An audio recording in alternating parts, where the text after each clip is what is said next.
UFC Fight Night Adelaide from Down Under. In studio with me, the host of the Bookie Beatdown, Cody Saftik, here to provide the MMA real analysis while I just kind of pretend like I don't know what's going on and mispronounce people's names. That's why every time that you hear me mispronounce someone's name, you'll hear because that alerts the people that I'm wrong. People like to hear me wrong. I act so arrogant, they like to see when I fail. Well, if you have one thing, though, you are not an MMA expert, but you do understand daily fantasy. So between the two of us, we could definitely jig out a winning team here. Hopefully so. We've been actually doing pretty well here. And I guess the one thing we should say that the difference between cash games and GPP lineups, that'd be guaranteed prize pool, where there's like thousands of people in them, you're making your money playing cash games. So it's one lineup against, you like to play head-to-heads, you like to play against 3 people. I like to play in more like 20-person tournaments where the top half win. And that way, it allows less variance in your lineup. It means that if you do pick a solid roster, even if one of your guys falters a little bit early, because that's been happening to us in these big GPPs, that we have 4 or 5 and our one guy gets like 2 points. In a cash game, that's not as big of a deal where in a GPP, you just don't win. Because someone's going to have, out of 2,000 people, someone is going to have the one unique lineup that is absolutely perfect. So we are talking about this from a DraftKings and a Kountermove point of view. Now, you know what's really weird? When I was watching the Mayweather fight, he had a FanDuel logo on his trunks, yet FanDuel does not offer daily MMA or boxing. Isn't that strange? I found it super strange because the amount of money that you would have had to have paid to have an advertising spot on his trunks would have been, I would assume, second to none. So the fact is, FanDuel obviously have some pretty deep pockets, a lot deeper than DraftKings simply being on the UFC mat. But as you said, it was kind of weird. Not out of place, it's a sporting event, but a little weird, I'd say. Okay, let's get to the first fight. Mark Hunt nailed it versus, Stipe Miocic. That's actually it, yeah, Stipe Miocic. Yeah, Croatian, I'm betting? Yeah, that's exactly it. So as it would not spell Miocic, that is how it's spelled. Similar to my last name being Saftik is supposed to be Saftic. But it would be Saftic if you still lived in Croatia. And in fact, when my ancestors, when my grandfather and all them, or great-grandfather came across the border from Croatia, made the crossing, they changed it because the people at the border were like, we don't really understand what you're saying, so we're just going to spell it differently than the way it should be spelled. But this is the first fight that leaped out at me. It's really the only one on the entire card where the pricing between Kountermove and DraftKings is a little bit different. Obviously, on DraftKings, a $50,000 salary cap. Kountermove, half that. So it's pretty easy to figure out with the pricing goes. Hunt is an underdog on DraftKings, but a favorite on Kountermove. The odds dictate that he's kind of a heavy underdog at plus 180. Why is this?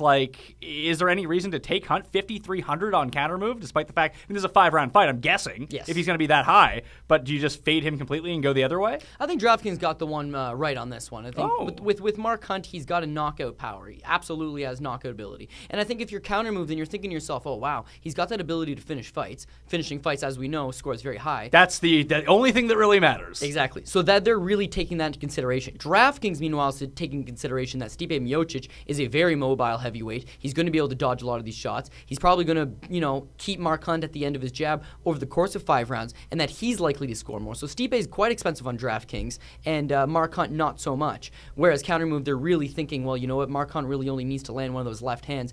And Mark Hunt, he's always going to be known for that. He is the Super Samoan for a reason. If he hits you, you are likely going to sleep. But at 41 years of age, he really has to pick and choose his shots. And against other heavyweights, he can pick those shots correctly and knock them out. But against Stipe, 31, he lettered in 9 sports in high school. And in Croatia? No, in Ohio. Oh, so he's American. He's American. He speaks Croatian, but he's been living in Ohio his whole life. Lettered in what the hell was he? Was he on the chess team? Well, you know what? He played baseball. He was on the wrestling team. He played football. He played a variety of different sports. Are there even 9 sports they offer at the high school collegiate level? Funny you mention so basketball, fencing, volleyball. I'm sure there is tennis and lacrosse. So this guy is just an athlete then. He's a super athlete. And I think that's what it comes down to is typically when you see heavyweight fighters, they're not the most athletic. They got more of this dad bod thing that's going around. And then there's the ones that are super athletic. And then you got Stipe who kind of falls in this in between. He's not one of those super big Brock Lesnar, super big Shane Carwin type heavyweights. And he's not one of these big Roy Nelson out of his shape guys. But he's not also very small. At around 240 pounds, he's got some size to him. But it's that fact that he's an athlete that's going to allow him to outwork Mark Hunt and I believe get the win by decision. So Stipe's definitely got some value on both. I think that he's get the win here. Mark Hunt, no value on Kountermove. I could see some value on DraftKings. Well, if it's going to go to decision over the 5 rounds at 8,900, if he's your worst player, that's not the end of the world. But on 5,300 on Kountermove is kind of ridiculous. But I guess if Stipe, if you say it's going to go to a decision, almost 11,000 probably isn't worth it on DraftKings then, but the 5,200 on Kountermove would be.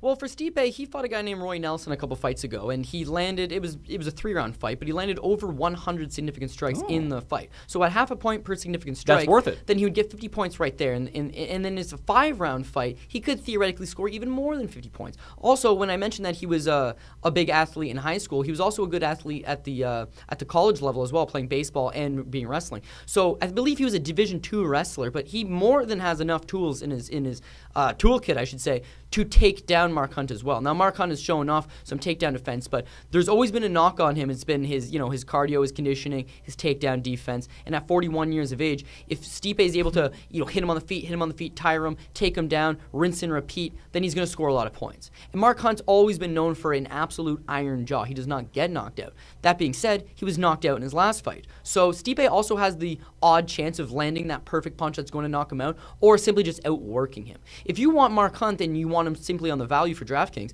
you got to think, okay, he picks and chooses his punches. So he's not looking to bomb you with a lot of shots. He's looking to land the hard ones. And if he's only looking to land the hard ones, he might land 10 punches per round for 50 significant strikes for 25 points. Which is nothing. Which is nothing. And that's the kind of, as you mentioned, when you're in a free-for-all pool and there's a bunch of people, the guy that gets you 25 points kills your lineup because somebody else didn't get him. He got somebody for cheap that got 50, 60 points, and that's a far better value. So you're saying, just sort of avoid Hunt unless you're playing like 8 rosters, and maybe you just have him on one to fill out space. Because if he lands it, he's going to score big. But I just don't think he's going to. But for cash game purposes, we're going to avoid him and go with Stipe instead. Yes. On Kountermove, but we're going to avoid him on DraftKings because he's too expensive. All right, I like that. Kyle Noke? Kyle Noke. Damn it! Well, that's I'm surprised you went with the accent there. Noke. I thought it's pretty simple. Noke. Yes. He used to be the crocodile hunter's bodyguard. What? Yeah. What happened with him in the Stingray then? Yeah, I know. Where was he guarding the body then? Well, I don't like his chances. He wanted to pursue fighting, so Crocodile Hunter Steve Irwin was just like, yeah, no problem, mate. Built him an octagon in Australia. Apparently it was like one of the first octagons ever built in Australia so that he could train in it, and then he moved stateside like 2006. I like his opponent, Jonathan Webb. Yes. I love the way that's spelled. Well, you know what? Jonathan's kind of spelled a little different, I suppose. That's what I mean. Well, it's Jon. Yeah, but Avin. Like, it's not Jonathan, it's Jonathan. Jonathan, like yeah. Jonavision. Jonavision. So this is actually by the odds, this is a very even fight. -120 to -110. Webb is actually the underdog in terms of DraftKings and he's a scrub on Kountermove in terms of pricing. Yet by the odds, he's just a very, very minor favorite. You still have to give money in order to bet him. So I'm thinking when I do like my stats analysis of odds versus pricing, he leaps off the page as someone that you almost have to have. Yeah, absolutely. In Kountermove, I think you have to have this guy as well. I mean, the fact is, you just mentioned it. They've got it. The odds are near even on this line because it's a close fight. Kyle Noke at 35 years old has fought twice in the last 3 years. He's not a very active fighter. Now, whether that's because of injuries, whether that's because he's got other things happening in his life, he's not very active. Now, on the flip side, you've got Webb here, kind of coming in short notice, but he's technically speaking, undefeated because at 8-0 with a no contest, the no contest came from a fight he was losing, and he got finger blasted right in the eye. It was like, can't continue. Fight is technically a no contest. I consider it a loss for him because he was losing the fight. But in that fight, the guy who's fighting Lyman Good, the very big, stocky wrestler, was able to take him down. Noke's not known for taking people down. He can take you down, but he would rather stand up with you. And that's going to allow Jonathan Webb enough time to score some points. And hell, he could even knock out or finish Noke. I mean, this is a guy that has knockout wins and submission wins to his credit. Because he's taking the fight short notice, Noke hasn't really had a full time to prep for this specific guy. And to be honest, he's athletic, he's young. I like his chances here. He's a must-have on Kountermove. Yeah, 4,100. If you take him at 4,100 and he's on your roster, you have everything else. You can basically afford the 4 biggest favorites if that's who you wanted. Yeah. What about DraftKings? 9,400. At DraftKings, I initially worked him into my team, and then when I later looked at it, it's like Jonathan Webb is a guy that you like cheaper underdogs. I would like someone who's going to get the finish, and for 9,400, he could finish Kyle Noke. It's definitely a possibility, but I'm not 100% sure. And like I mentioned to you, his only loss, I mean, to the casual fan looking at it, he has that 8-0 record. He is undefeated. But if you saw that 1-0 contest, he gets taken down early in the first round, he gets held down. He gets taken down early in the second round, he gets held down. So that could happen. However, I don't think it will happen because Kyle Noke's not that type of fighter. He doesn't lay and pray guys. He doesn't take them down and hope for something. When you're fighting only twice a year, you go in there and you really let your heart out, right? So I think that's what's more to expect out of him. He'll have a tough weight cut, But it's in Australia. He's technically Australian, so I'm sure he's got a lot of connections over there, even though he's been living stateside for the past almost 10 years. It should be a fun one. Countermove, must have. I'm glad you brought that fight up because that's a big value. That was the one thing that I noticed right away that stood out. Like, why is this guy only 4,100? Like, he's a respectable price on DraftKings. That's amongst the cheapest players that we've ever seen. 4,100. I think that's as low as it gets on Countermove. I don't think you can go any lower than that. So the fact that he's 50-50 and 4,100, I think there's some great value. You mentioned that this is taking place in Australia, and the only exposure I've had to MMA in terms of Australia was that Tough Nation season that you made me watch, where they fought Canada, I think it was. Yeah, and Canada wiped them up. Yeah, like they were awful. Like, how many Aussies are on this card? Like, is it the majority? Is it like are there a ton of them? Well, I don't want to make fun of both between Australia and New Zealand because I'm not an expert on the massive difference between it. But one Paul Shaughnessy who backpacked in that part of the world for a couple of months. I'm sure he went on for like 20 minutes about being in New Zealand. Yeah, apparently you can't call a New Zealander an Australian or vice versa. But just people from that part of the world. Mark Hunt is from there. Robert Whitaker is from there. Anthony Parash Robert Whitaker. Jake Matthews is from there. Daniel Hooker is from there. Kyle Noak is from there. Daniel Kelly is from there. Beck Rawlings is from there. And Dylan Andrews is from there. Brendan O'Reilly is from there. Now, based on their showing in that Tough Nation season, wouldn't you just be best off betting against all of them? To your point, that season of Tough Nations that we watched together featured Jake Matthews, Daniel Kelly, Vick Gruchik, and Brendan O'Reilly. So 4 of the people from that season. And they pretty much all got smoked out in the first round, other than Vick Gruchik, who made it to the second round. And they were fighting scrub Canadians. Not scrub But Canadians, not like they weren't fighting like legit UFC level fighters though, were they? Or is that the thing with this card? Is this a watered down card? Yeah, well, Chad Laprise, who won that season, Olivier Aubert-Mercier, who fought on the Montreal card. Yeah, and he's actually looking good. And your buddy Elias Theodorou. Those are like the real guys that came out of that season that were like, oh wow, these are good. There's other guys like Nordine Taleb, a few others that were decent as well. But as you mentioned, the one thing that you took away from that was like, wow, these Canadians, like as they mentioned in the show, the Australian guy goes, man, these Canadians, man, they train twice a day. Like, we got to get adjusted to that. And it blew my mind. I was like, you guys don't train twice a day? Like, that's the standard here, man. So when you look at it, you're absolutely right. There's definitely a couple guys that it's like, oh, man, you know what? I don't know if I'm favoring the Australian. And if you want to break down the card, I am favoring the opposition in a couple of them. However, there's always one thing that you need to keep in consideration. Hometown scoring? Hometown scoring. If the fight's going to go to decision, I mean, it's like, well, every time you hit me, the fans go roaring. But every time I hit you, it's silent because they're not cheering for me, right? So at the end of the day, it's like, oh yeah, Pat Mayo or whatever your Samoan name would be. I don't know, but exactly that's exactly it. So hometown cooking worries me a little bit. Okay, Brad Tavares versus Robert Whitaker. Robert Whitaker. So Tavares is a heavy favorite -170. Yet on Countermove they have identical pricing. Yes, that seems strange. Very strange.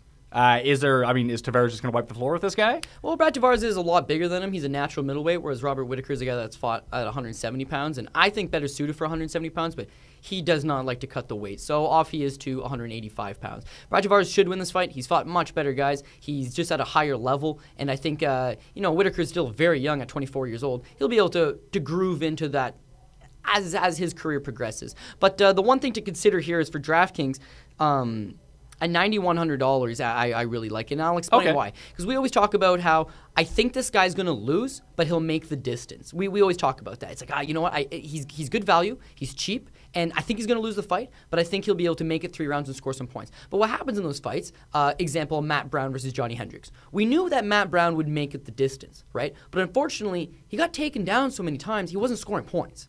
Now, flip side to that, Holly Holm against Raquel Pennington. We knew Pennington was going to lose, but we knew that she'd be on her feet the whole time because Holm wouldn't take her down. She would score some points. This fight falls in the latter category. Okay. Brad Tavares is not looking to take Robert Whitaker down, and Robert Whitaker is a very sound boxer. So even though I think size will play an advantage and Brad Tavares will beat him, I think Robert Whitaker is slick enough to land counterpunches, to be offensive, to maybe score as much as 30, 40 points. And if he's going to give me 40, 50, in that range. For 9,100, that's a good value.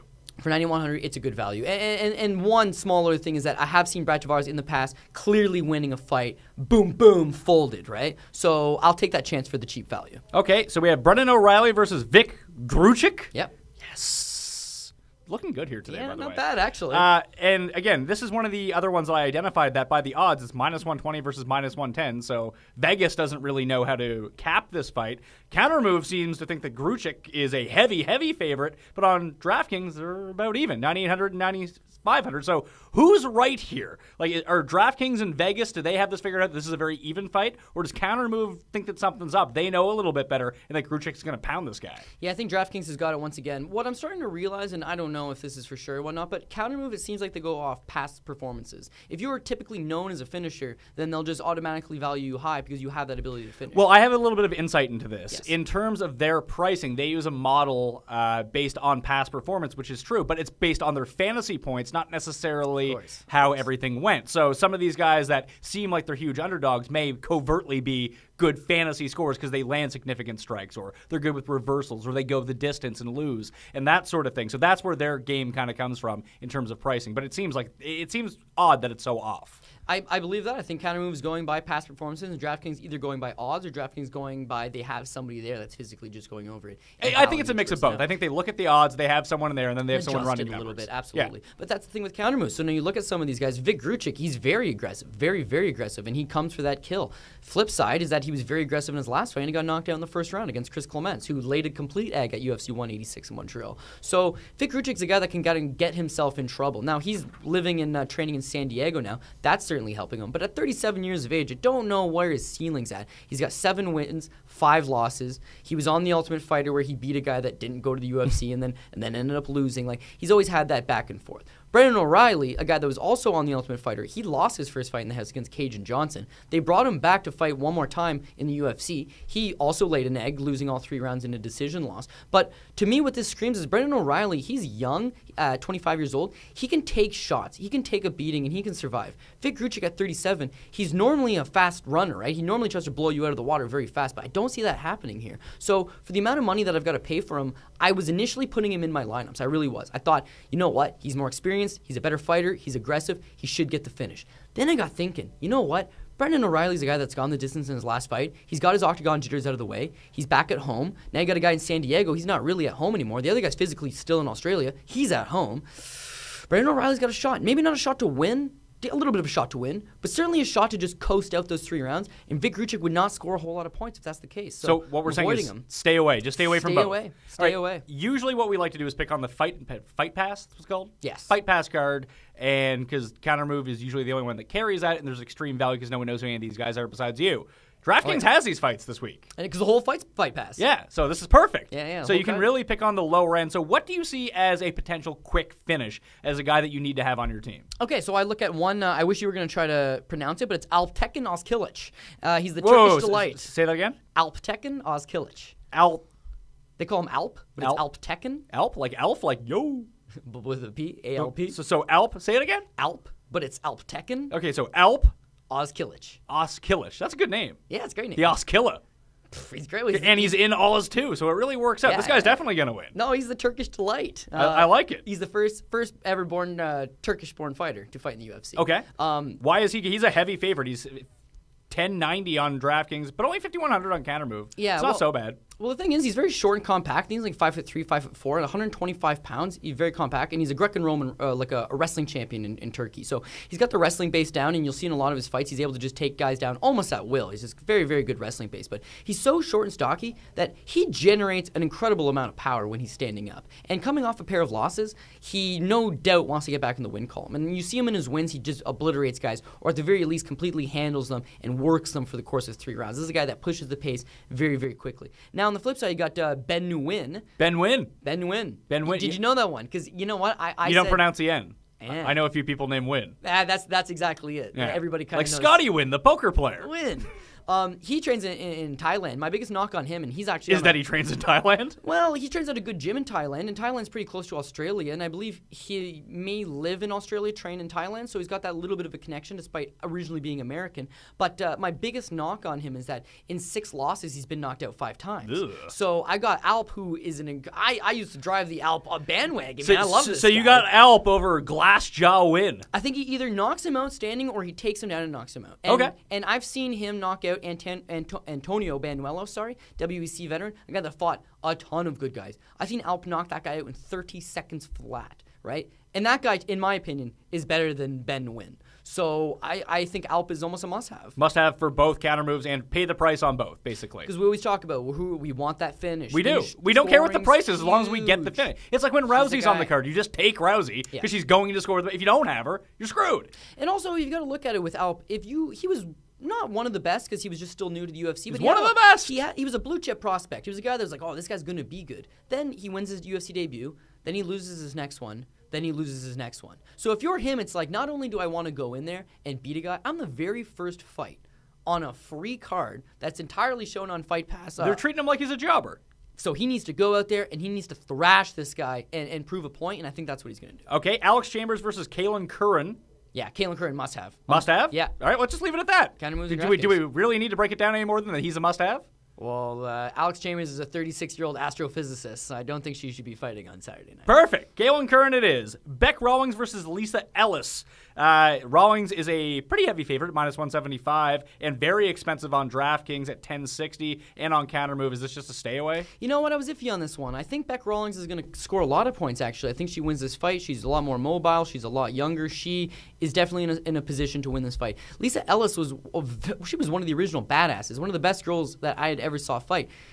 But then she had a baby, and then coming back from the pregnancy, it has really thrown her off, man. She does not have the same killer instinct. She does not have the same grit or the will. And this might be a fun fight, but I think Beck Rawlings wins this one. Okay, so your strategy, really, for this entire card is load up on these first three fights and take all the heavy favorites. Well, it's something else that we've noticed. You've pointed this out to me originally, but then the more that I watch it, it's absolutely true, is that women score a lot of points, right? Especially at 115 pounds. They're so fast, and they have reckless abandon. Because a men fight is a lot more, paced out. Like, I want to hit him, I want to avoid. But these girls have something to prove, so they just go for it. They do. Great. And they don't have the same sort of punching power. I mean, they also don't have the same sort of punch-taking ability, but that seems to not outweigh, the force part, that they can actually take a punch. Yeah. Well, here's the other thing, too. Let's say we're playing, and one single punch is what knocks you out. It's like, you don't see that in a women's fight. What you see is 20, 30 punches, and then the pure volume causes the referee to stop it. Well, if you want to land 20, 30 unanswered points, perfect. I want. Yeah, give me the points. Points for me. She gets a stoppage, and you get all those shots. So I like it. They've been scoring well for me, therefore I'm loading up on a couple of them. I need a scrub. If we're going to take three fighters that are over $10,000, we only have one guy in the 9,000. We probably have to go cheaper than that to make sure that we can get those three on a team. Who's it going to be? Daniel Hooker. That's our guy. TJ Hooker? Daniel Hooker. This guy, in fact, great headline from his last fight. He took a beating, went the distance, but he got a big cut on his head, right? And then the headline was... Hooker hardly knew her? No, it was Hooker leaves Australia with a bloody gash. That's a terrific headline. That's what I said. I was like, Daniel Hooker is my boy, man. Where was that headline?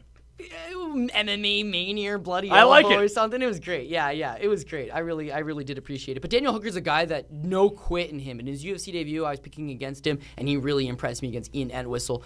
Withstanded a bunch of submission attempts and pounded this guy out to get the first round knockout. I liked it. In his last fight, he got overwhelmed by just a much better athlete, Maximo Blanco. But even despite being down 2 rounds, he fought till the bitter end. He landed some good shots in that 3rd round. He never quit on himself. And for 8,500, that's the kind of guy I want, because he certainly has a chance against Hatsu Aoki, who is being completely overvalued here.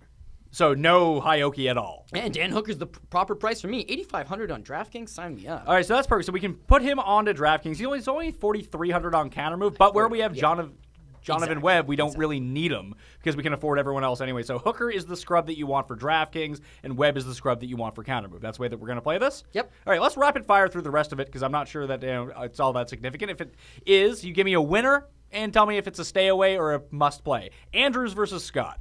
Dylan Andrews. Dylon. Yeah, Dylon Andrews. This guy's got a lot of skill. At 35, I think he's starting to get a little shop-worn, but he should get the win here, and I think he'll score pretty decent. Now, he is a heavy favorite on DraftKings and Kountermove in terms of pricing. The odds are identical at minus 115. So he's a good bet, too, then. Yeah. I honestly think he is a good bet. He lost his last fight, but essentially he knocked himself out. He tried to slam the guy. He landed on his head. That KO'd him. So people are going to look at that and be like, oh, I don't know where he's at mentally. I don't know where he's at physically. But the fact is this guy is actually very talented. Look at his run on The Ultimate Fighter Season 17 where he was on Team John Jones. He's got a lot of skill, so I'm not too worried about Dylan Andrews. Dylan the Villain. Oh, Dylan. Oh, I like him. I definitely want to put money on him. Yeah, good nickname, man. When I lived in Calgary, there was actually an indoor soccer team. I saw a poster for it, and their name were the Calgary Villains. Yeah, really. The greatest team name in the history of time. Yeah. That's great. Or the Heels would probably be better, but Villains is still pretty good. They had a very like shadow figure as their mascot. It was awesome. That is good. Anthony Perosh. Prosh. All right, I got that one wrong. Versus Well, Sean. it would go both ways. I bet you if you asked him, it wouldn't go both ways. Yeah. I'm holding myself to a mispronunciation standard here. Okay. Versus Sean O'Connell. Give me a winner. Yeah, Sean O'Connell's actually a radio DJ. And to be honest, I follow all these guys on social media just to see. A lot of them are like, I was in the gym twice today. I was in the gym. Sean O'Connell doesn't ever seem to be at the gym. He's just on the radio in the morning, bringing you the weather coming up after Crazy Carl on the ones and twos. He's like football and baseball and American sports out of Utah. Anthony Perosh, though, is 42 years old. So the hippo is actually an old hippo. And here's the biggest thing, Pat. This guy, in his last 5-6 fights that I can remember, he's been the underdog in every single one of those fights. So he wins 3 of the 6 fights. And people always go, Anthony Perosh, defying the odds. He's the favorite in this fight, and that does not bode well for him. The fact that he's the favorite, the simple fact that he's the favorite, means people finally have expectations for him. He will not live up to those expectations. Sean O'Connell probably doesn't finish him because he can't really finish a whole lot. He finished a guy in his last fight, but that was clearly the guy put his jaw right up in the air. This one should be O'Connell, and he's actually the underdog in the betting line, so I'm putting some straight money on him. So 1 plus 130 at Sean O'Connell? Yeah. Oh, I like it. I can parlay that together with my man Dylon Andrews. Should be good, actually. 2-fight parlay. Atlanta Falcons offensive lineman Jake Matthews against James Vick. Yeah. Michael Vick's brother in an all-NFL battle. It's an all-Atlanta Falcons battle. Yeah, here we go. Do you care about this fight either way? This is a really tough one to bet. Jake Matthews is 20 years old. It seems like the UFC is trying to build him up. It seems like they want to platform him, send him to bigger platforms so he can do bigger and better things. But James Vick cannot be slept on, man. He's the Texecutioner, and he's another guy that's fairly young in his own right and undefeated. So don't bet this one. He's only $9,000 on DraftKings. Well, you know what? If it's good value, I would absolutely say he's worth a look. Simply because he's like 6'3" to Matthews is 6 foot. He's a lot taller than him. He's got a lot longer reach. He used to be a professional boxer. He's undefeated in the UFC. Even when he was on The Ultimate Fighter, he knocked out Darren Cruikshank, who's done some good things in the UFC. James Vick can't be slept on. And when you're a 20-year-old kid and the UFC wants to build you up, and we saw Jake Matthews on The Ultimate Fighter, and he lost his fight. So when you think to yourself, oh, he's undefeated. No, not really. I've seen the guy lose before.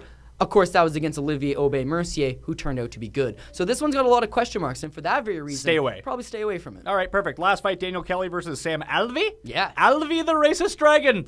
Sam Alvey's the most expensive guy in draft. I know. I see. Well, he's also the biggest favorite on the card at minus 400. Yeah, it blows my mind, really. I mean, really? So you say there could be value at plus 300 on Daniel Kelly? Does he win this fight more than once in every 3 times? Yes. Then there's value on him at plus 300. At +3, does he win? Yeah, you know what? That's a tough one. However, there's no value on Kountermoves and DraftKings, and I only say that just because if he does win, he's not the type of person to score a whole lot of points. And he could lose right away. Flip side on Alvey is that he always waits until the 3rd round to try to take you out. He's a very slow starter. He does not start immediately. And if I'm going to pay for that type of money on DraftKings, I need Sam Alvey to get at it and get at it quickly. Get at it. Get at it. Get at it. Down under. Smiling Sam Alvey. All right, so let's recap here. Countermove, you like, let's see, Curran, Rollins, and Webb. Yep. Along with Stipe and Oz Kilic. That's my that's my Countermove team. And then your DraftKings team is Oz Kilic, Curran, Rollins, Whitaker, and Hooker. Yes. And that's what you're going with. Well, as we mention all the time, these are cash lineups. Yes, let's make that clear. Absolutely. Because if you do play a GPP, just based on daily fantasy strategy, you're going to have to take a shot or two. You're best off playing multiple lineups, have different combinations of guys. But it seems like you are dead set, as I see across your team, that you need to have Oz Kilic, Curran, and Rollins. Those are your 3 favorite guys of the week, like 3 favorite players to have on your teams. If I was to make one switch out, it would be on my DraftKings team, and it would be to take out Beck Rollins and to try to get Stipe. But I'm pretty sure I didn't have enough money. Even though they were only about $200 different, I didn't think sometimes you can't fit it in. I wasn't able to fit it. And on Countermove, not a bad problem to have. On Countermove, you can get all the guys you want. You really can. You need one scrub, and then you got a lot of people that you want. On DraftKings, it's not that way. So the fact is, I needed 2 people that were in that scrub category. And between Daniel and Hooker and Robert Whitaker, I'm actually very confident with that. So I like that lineup a lot, actually. Cody Saftik, Bookie Beatdown. When can we watch it? Where can we find it? Thursday, Friday, Saturday, basically everywhere, every day. Exactly. We're also online, and if you are into Fantasy Ultimate Fighter, we also run that league as well. How am I doing in that, by the way? You know what? I'm mid-pack. Paul Shaughnessy's sitting 3rd, which is giving him way too much confidence. Yeah, but yelling at people. This happened in the challenge pool. This happened in the bachelor pool. Listen, Paul's a hot starter. He has no endurance. Put it that way. He's a quick finish. Yeah. And then he's done. And then I'll end up beating him. They'll be like, then he'll mope around for a week. I just know too much. And that's my problem. It's his down coming and all this. So you can subscribe on the Fight Network YouTube feed to Bookie Beatdown and the Automatic. iTunes, anywhere. Anywhere you can find it. So at Bookie Beatdown on Twitter. Yes. And you can follow you at CJ Saftik on Twitter. Yeah, Bookie_Beatdown on Twitter or CJ Saftik. If you have anything, just shoot us a line and happy to help out. Boom. You can follow me at the PME. And remember, go to iTunes and leave a 5-star review. If it's not going to be 5 stars, don't bother leaving it. I'm Pat Mayo, and I'll see you next time.